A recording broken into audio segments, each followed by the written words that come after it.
खूबसूरत और परसुकून लगती बड़े दरख्त, परिंदों की चहचहाहट और खिड़कियों से आती हुआ दिल को सुकून देती थी, लेकिन शाम ढलते ही पूरे माहौल में एक अजीब सा सन्नाटा छा जाता।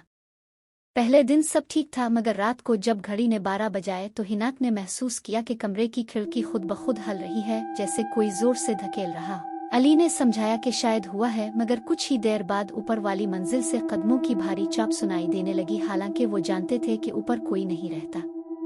अगली रात उन्होंने ऊपर जाकर देखने की हिम्मत की। पुरानी लकड़ी की सीढ़ियां चढ़ते ही ठंडी हवा का एक झोंका आया और उनके सामने एक कमरा था जिसका दरवाजा हल्का सा खुला हुआ था। अंदर दाखिल हुए तो देखा कि पुरानी तस्वीरों में से एक तस्वीर खुद ब खुद हल रही थी और दीवार से जैसे कोई साया निकलकर हरकत कर रहा हो। दोनों खौफजदा होकर नीचे भागे, मगर नीचे पहुंचे तो देखा कि कमरे के सब फर्नीचर अपनी जगह बदल चुके थे, जैसे कोई वहां खेल रहा हो।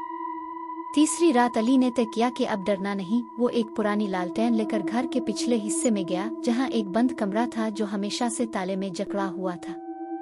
जैसे ही इसने ताला तोड़ा, अंदर से एक बदबू और ठंडक की लहर निकली। कमरे के बीचों बीच एक पुराना संदूक रखा था जिस पर अजीब और गरीब निशानात कंदा थे।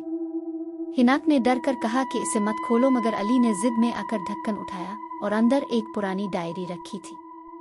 डायरी के सफ़े जैसे ही पलटे तो इस पर लिखा था कि ये घर उन रूहों का है जिन्हें इस जमीन से निकाल कर कैद किया गया। जो भी उनको जगाएगा वो कभी चैन से नहीं रह सकेगा। अचानक कमरे की दीवारों से धुआं उठने लगा और साए वजूद इख्तियार करने लगे। उनकी आंखें सुर्ख अंगारों की तरह जल रही थीं।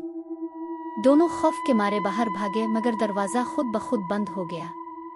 रूहों की आवाज़ गूंजी, हमें आज़ाद कर दिया गया है, अब ये जगह हमारी है। इसी लम्हे पूरे बंगले के बल्ब फट गए और अंधेरा छा गया।